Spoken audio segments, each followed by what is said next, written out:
रशियामध्ये रूसचे पंतप्रधान मित्रांनो भारतामध्ये आले होते, त्यामुळे व्यापाराचे काय करार झाले, या 2 दिवसांमध्ये या दौऱ्यावर काय काय झालं सर्व आज आपण या गोष्टीमध्ये व्हिडिओमध्ये आज जाणून घेणार आहोत.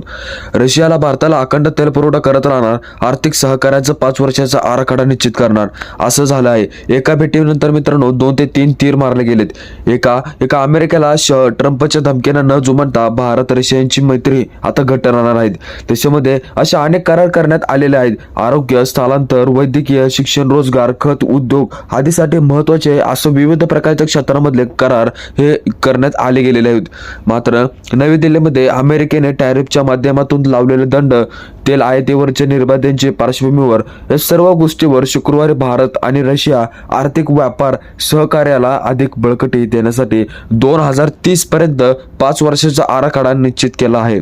त्यामुळे युक्रेन आणि युद्ध संवादाच्या माध्यमातून लवकरच संपुष्टात आणावे अशी ही भूमिका भारताने रशियापुढे व्यक्त केली होती. शुक्रवारी हैदराबाद हाऊसमध्ये म्हणजे भारत आणि रशिया दरम्यानच्या 13वी शिखर परिषदेच्या अत्यंत मोकळेपणाने पार पडली होती.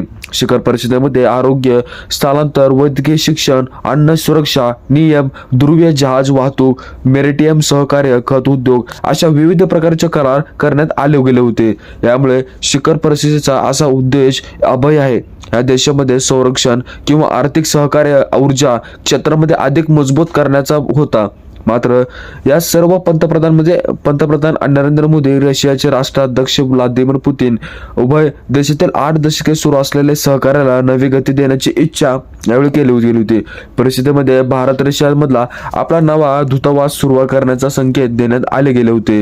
यामध्ये प्रसार माध्यमातून दिलेल्या काही निवेदनामध्ये दोन्ही देशाच्या प्रमुखांचे महत्त्वाचे मुद्दे असं मानले गेलेले होते. हे दोस्ती हम नहीं तोडेंगे 8 दशकापासून किंवा भारत रशिया मैत्री नुसार प्रमाणित आहे. पंतप्रधान नरेंद्र मोदी यावेळी असं म्हणाले होते की 8 दशकामध्ये जगाने अनेक चढ उतार पाहिले होते, पण भारत आणि रशिया यांची मैत्री ध्रुव ताऱ्याप्रमाणे स्थिर राहिली आहे. सहकार्य मित्रांनो, भारत आणि रशियाचे आर्थिक सहकार्याने देखील नव्या उंचीवर घेऊन जाणे आम्हाला आमचे प्राधान्य राहील असं यावेळी म्हणलेले होते. शांतता, दहशतवाद्यांचा धोका, या दोन्ही देशांना पहलगाम हल्ला असो, कॉक्रस सहकार्यावर हल्ला असो किंवा भारत हा नेहमीच शांततेच्या बाजूने उभा राहिला आहे. भारत सरकारच्या राष्ट्रीय खांद्याला खांदा लावून दहशतवादाच्या विरुद्ध व्यापार आणि युरेशियन इकॉनॉमी युनिटी सोबत मुक्त व्यापार करारावर लवकर सहमती होईल. तसेच दुर्मिळ आणि महत्त्वाच्या खनिजांच्या व्यापारासोबत भारत रशिया सहकार्य सुरक्षित आहे. तसेच व्यावसायिक शिक्षण, कौशल्य विकास होईल. यावेळी देशामध्ये आदान प्रदान होईल. व्लादिमीर पुतीन म्हणाले होते की भारत रशियाच्या सुरक्षा, अर्थव्यवस्था आणि व्यापार संस्कृती या क्षेत्रामध्ये सहकार्य देण्याची संकल्पना आहे. मात्र या सर्व भारत आणि रशियाचे व्यापाराचे उद्दिष्ट सुमारे $100 अब्ज पर्यंत वाढवण्याचे लक्ष्य आहे. तसेच रशिया भारतासोबत ऊर्जा क्षेत्रात देखील सहकार्य वाढवण्याचा विचार करत असल्याप्रमाणे भारताला इंधनाचा अखंड पुरवठा रशियाने दिला जाईल.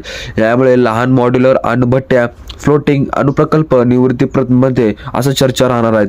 रशिया, भारत आमच्यासारखा इतर सामान्य विचारसरणाचे ध्येय बहुदेशीय जगाच्या भल्यासाठी काम करत असल्याप्रमाणे मोदी म्हणाले होते की 2001 मध्ये सत्तेची सूत्र घेतल्यानंतर आपण दौऱ्यावर आले होते.